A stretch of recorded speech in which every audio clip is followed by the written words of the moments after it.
Roger, now you can do what you want, and it doesn't make any difference on the podcast, but I just wanted to ask you to adjust your Can you adjust your camera? I mean, can you reach that? Yeah, hang on. It's too far back. Oh, well, then never mind. Don't worry. No. I can just see you from those stylish horn rim glasses up. I know. Down. I got you. Hang on. No, Roger, don't worry about it, okay? Because nobody can see this but me. Well, I know that. I'm your biggest fan. Plus, I like to see what you're doing. You laugh at your own jokes and once or twice at mine. That's better. Of course it is. That's better. I know. You're a camera operator. I'm multi-talented. Add that to your resume. Uh-huh. Or look that up in your fucking waggle. Okay. There are big things happening around you all the time, and it is my job to pull them out of you. Okay, when we come back, Roger, we'll talk about your latest fishing trip. Okay.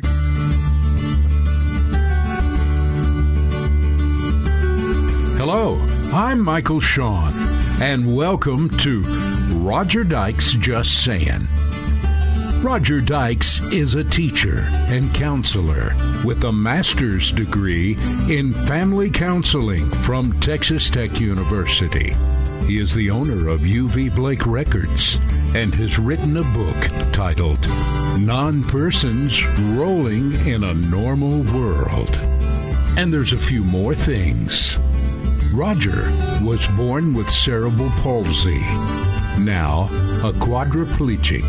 He has been confined most of his life to a wheelchair. And for a while, even enjoying a career as a stand-up or sit-down comedian and after-dinner speaker. Disabled? Yes, but you forget about that pretty quickly because Roger thrives. So here is Roger Dykes. Is there anything you want me to set you up for? You know, a good story? A date would be nice. You use all your material when we're out for the break.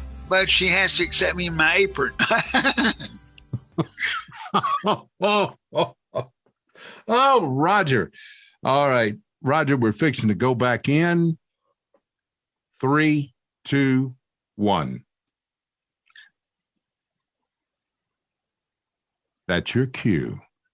Oh, well, I didn't know. I mean, okay. Let's start over, shall we? Excuse me. I'm sorry. This is his first time, folks. I was still working on the date in my apron. Okay. 3. Sorry about it. Oh, now you're going to have to explain that. We'll go right to that when we go back in. 3, 2, 1. Good morning, Michael. It's good that we can get together on the podcast. Thanks for showing up. It is good, Roger. You know, this is something I really look forward to. A lot of people, they'll ask me, what do you do all day? I've even asked that. I tell them about Roger Dykes Just Sayin, which has got to be one of our funnest projects here in the studio. And we enjoy doing this with you. May I give you a direction, sir? Yes, sir. I got an idea as to a place for us to start. We discussed 2 or 3 days ago, we were talking about this particular podcast we were going to do. And you lamented at that time that the people in Austin were doing what politicians do. They were putting you off again. And while things began to happen very quickly the last few weeks, and it was fun talking about it and reporting about it, then suddenly this meeting that you have been asked to be a part of and should be actually doing that by now, at the last minute they said, well, for one reason or another, they don't have their stuff together, and they need to put it off. What, a month or two, or a couple of weeks? It was put off a couple of weeks. Okay, we need to put it off a couple of weeks. And what I said to you, Roger, is where in corporate America do you get to do that? You set a schedule, you meet your deadlines so that a couple of weeks later, you can be working on what's next. But if you work for our government so often, even a state government, you can just put stuff off, and it's like nothing's going to happen. No big deal. People almost expect it. Well, yeah, that's true. I've dealt with government all my life, and I do expect it. I wasn't shocked at all. I'm waiting to hear from them as to whether or not my application to become part of a committee down there has been accepted or not. And they were going to make the decision on June the 6th as to who was in and who wasn't in. I don't know whether I'll be asked to be part of this or not. But on right before August 6th, I got an email saying, well, we're going to put off the decision-making process until the 22nd, I think it was, of August. Now, I suppose my guess is, but I don't know, my guess is that they either didn't get enough applications or didn't get the ones they were looking for. Mm-hmm. And thus they're going to give more time for more people to apply, would be my guess. Roger, let me just point this out. First of all, I think we've colored this a little differently from what originally was the truth. It was my understanding that you were asked to be a part, to play a part in this. Isn't that true? Well, I was asked to make an application. All right, exactly. That's exactly what I'm saying. And so what you're telling me, Roger, is that now they can't decide if, let's say, and there are other people involved in this, of course, but if Roger Dykes is really who they wanted to apply, or that they just have trouble making up their mind, or whatever. And I will tell you and everybody else listening to this podcast that you are nothing but what you represent yourself to be. So it seems silly to me. And if they're looking for more people, then why can't they decide on the ones they've got and say, now we're going to wait and bring some others in with you? But instead, what they do is just leave you in the dark. Well, one moment of light here, a beam of light that I must share with you, and that is the individual who wanted me to apply for this was not on the committee. It was a government person, but not on this committee. This person gave me the information and said, you would be a good fit. Why don't you apply for it? I did.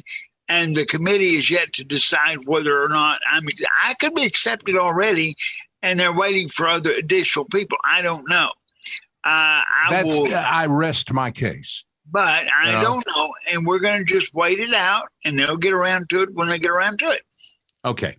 So I think we're saying the same thing. We're just coming from different directions. And it is a frustrating thing, but you, more than any person I have ever met, deal with frustration as if it simply is not there.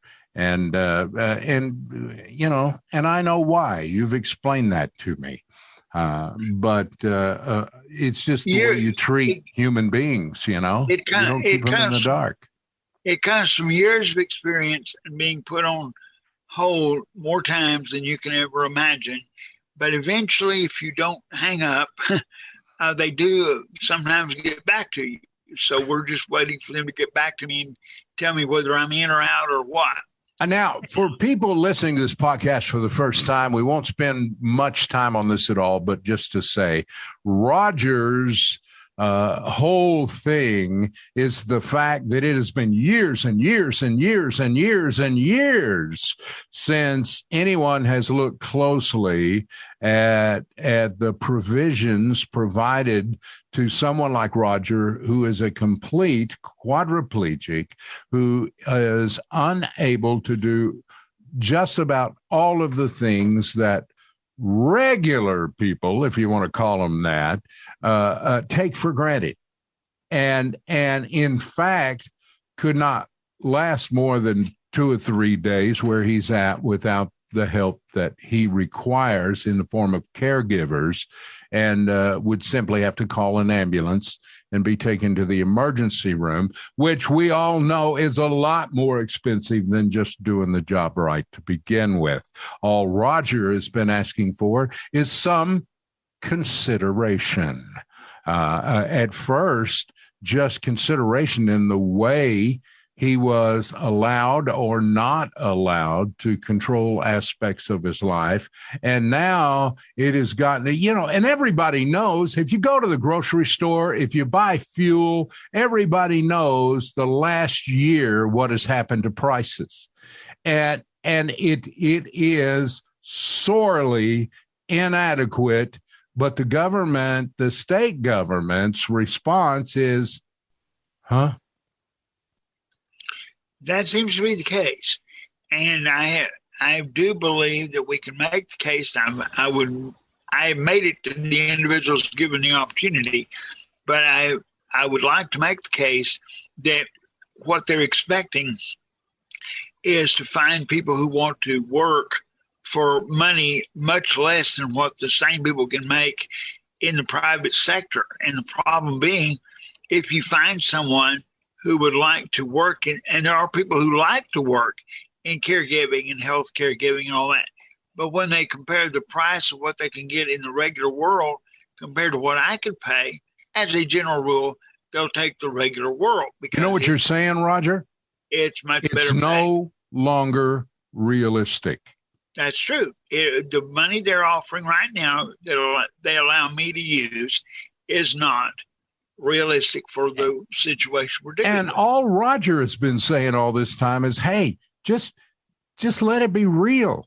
You're not asking for a bunch of extra this and that or live an opulent lifestyle. You just need for it to be realistic enough for you to survive on the system that they have mandated that you live by. And go ahead. And at the same time, I always say this, and you don't correct me, but you are amazed I keep saying it. I am so thankful for the program that I'm on, that it allows me to do what I'm able to do right now, that I'm not wanting anybody to say, okay, then the best thing we can do, if we can't satisfy Roger, let's just shut the program down. No, the program is good. It just needs to be overhauled financially and also in policies. And it would seem to me, Roger, if they were going to do that, the first place they should look for some wisdom is a master degreed individual with your accomplishments that can communicate openly, which is unlike most people in your position, that can talk freely, in other words, to find out what it's like on the other side of the fence that they are supposed to be, working for. Yes, sir. I agree, because many times I have found that people in the healthcare and in the government, well, not even government, sometimes even private enterprise, but people who are supposed to be working with the disabled and for the disabled have as little clue of what we go through as people who've never thought of it before. Let me share a quick example with you. This is many years ago, many years ago, but I was working with a government-backed organization here in Lubbock called Layers. We won't go into all that, but I was on that board. I was a board member, and I was a consumer representative, of course. And so it came time. The committee was funded by the government. The government changed, and they decided to break up the whole idea.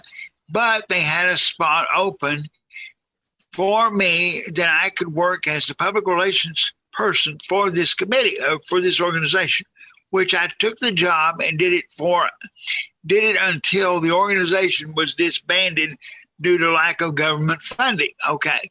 So having that experience, having the degrees that I had, I went to, there was an opening at the March of Dimes for a public relations person.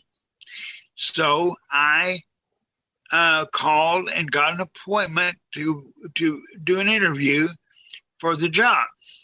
When I came in, my mother was with me, and she noted this as well as I did. But when we rolled in the door of the lady who was doing the interviews, we both realized her eyes dropped dramatically because I was much shorter sitting in a wheelchair than she ever expected. And after we got out, having done the interview, my mother made the comment, she said, "You're not going to get the job." And I said, "I know," because this lady wasn't looking for someone in a wheelchair. She was looking for a normal walking individual. Now, I had the credits of having done the job. So it wasn't like I was going in there hoping I could learn how to do it. I had been successful doing it before. Sure. But, of course, I never got a call back, which didn't surprise me. But my point of saying that is, this is an individual who was dedicated, in theory, to working with for the disabled. Yet when the disabled came in and wanted the job that she had an opening for, I wasn't even really considered. And you were qualified.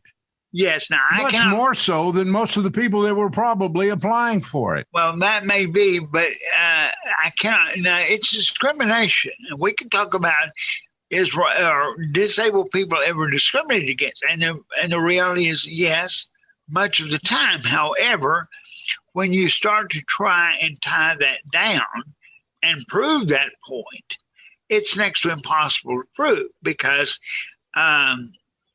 there's too many reasons why you wouldn't hire me besides just the fact that I'm disabled. Because here's the problem, Michael. Let's say, for example, you and I went in for a job and we were equally qualified. I mean, we're absolutely the same. We both go in. All right. To hire me, they're going to have to widen the bathroom door if it's not already wide enough. They're going to have a special desk that I can roll up under. They're going to make all they're going to need a ramp for sure. They're going to need the physical adjustments to their organization, whereas they can hire you and you walk in the next morning and start to work. Now, which one would you hire? Okay, Roger, and you know, that scenario plays out so many times. Do you remember a time that you and one of your caregivers came to my home and I had told you, yeah, come on by. And I was anxious to have you in. And this had happened actually one more time with a friend of mine that's in a wheelchair. And we literally had to move furniture and do all kinds of stuff just to get the guy into our living room. And I did that one time. Anyway, you pulled up, but as I was going out of the home and thinking about the size of my bathroom doors in the hallway there and different things, I realized, and it broke my heart, I realized that my friend of who knows how many years, Roger Dykes, was at my home, a place that he should have been so welcome. And you are, Roger. But whether it's inviting you to come by or whether it's inviting you to a Christmas party or anything else, I realized that you were really more or less barred from getting in my home, or if I got you inside, then it would be hard for me to be able to move you from room to. There were some things you wanted to look at there, and doorways, a simple thing like going to the restroom and that sort of thing.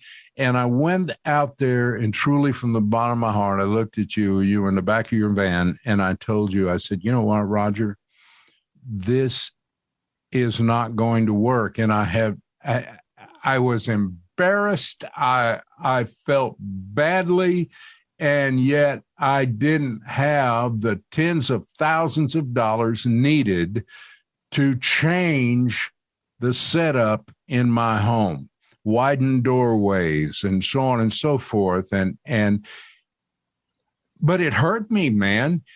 Much so the way a business owner would look at you and say, look, I'm sorry, buddy, but we're just getting by with what we're doing here, and I don't know how to make this work.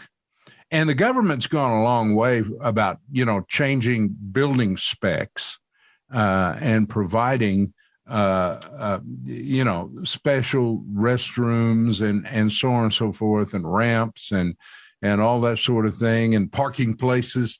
And I know you and I, we're thankful for that, but it doesn't get back to your house when you want to invite a friend over.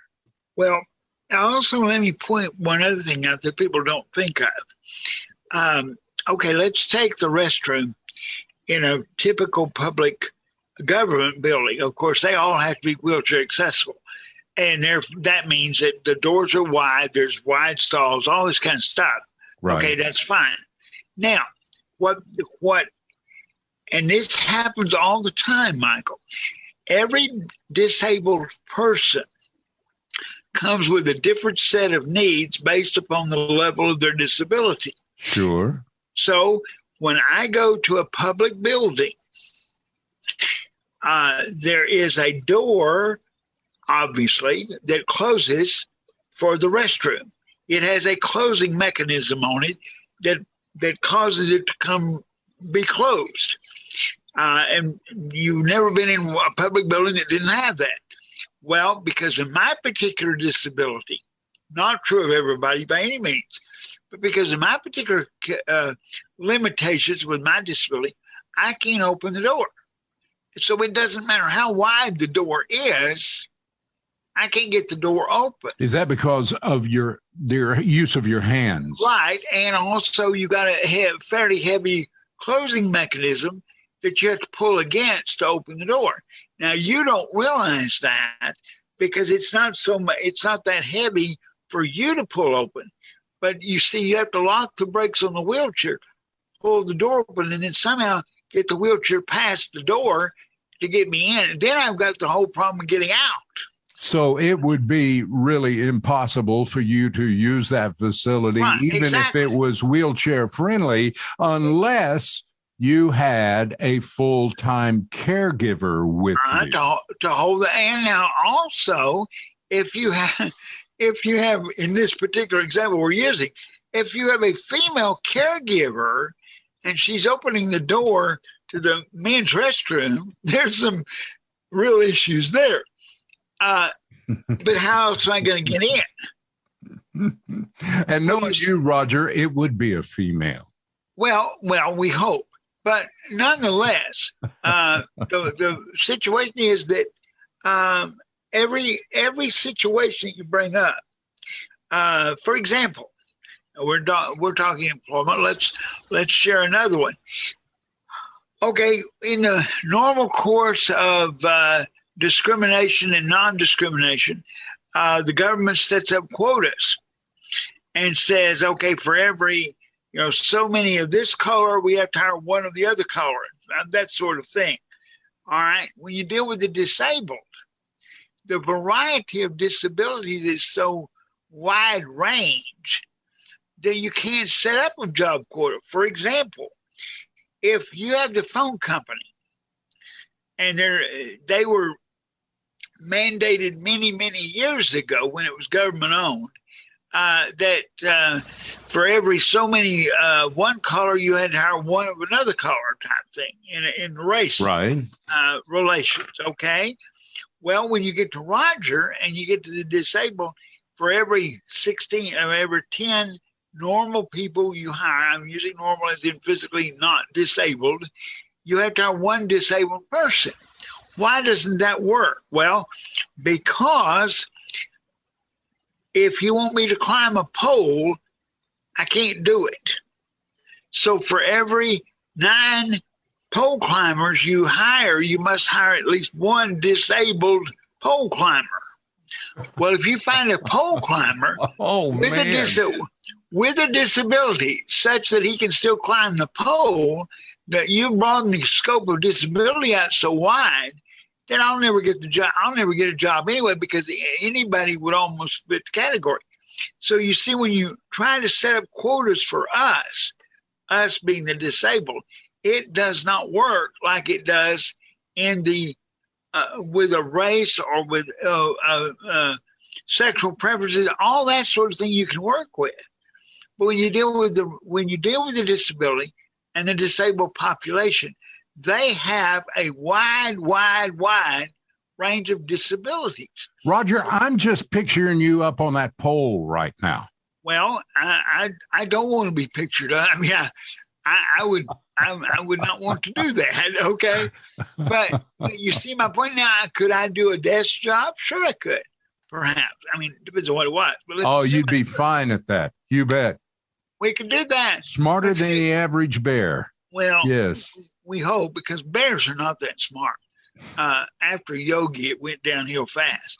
But anyway, the idea being that this is why it's difficult for government or even private enterprise to set up ways of forcing people to hire the disabled. Let me share one more story with you that will further illustrate this. We've just got time for that, so let us have it. Years ago, back in the 70s, there was a gentleman that was disabled who applied for a teaching position in the state of Arkansas. They would not allow him to be a full-time teacher.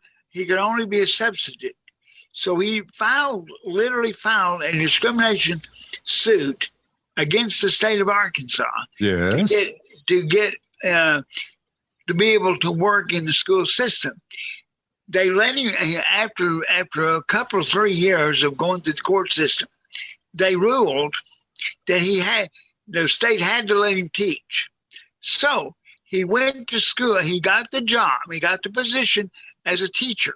He went to the school to start his work and realized that every file that he needed was put in the top drawer of every filing cabinet, and he couldn't reach any of them. Oh, man. Okay. Now, what is that? That is further discrimination. Oh, right? I guess. Yeah. Well, okay. It only took him 3 years to get the first suit settled. How long do you think it'll take on the second one? That's awful. See, that's what I'm saying, though. It is impossible to force either private industry or government to hire the disabled, because there's too many ways we can be worked around. Yeah. Now, there is too many ways for them to be able to take advantage of you because of some disabilities physically that you have. So I have always said that to get the job, to get people to hire me to do whatever it is I do, I work a public relations campaign. I don't use the law to force them to hire me. I try to use public relations to make them want to hire me. Roger, anyway, you are a dear friend to me, and that's a big so what. But you are a friend to literally hundreds of people that you haven't even met and have never met you in Texas that are part of that disabled piece of the pie that you talk about so much in our population. And you have worked tirelessly for years and years to help better their life. You're not a radical. You're not a revolutionist.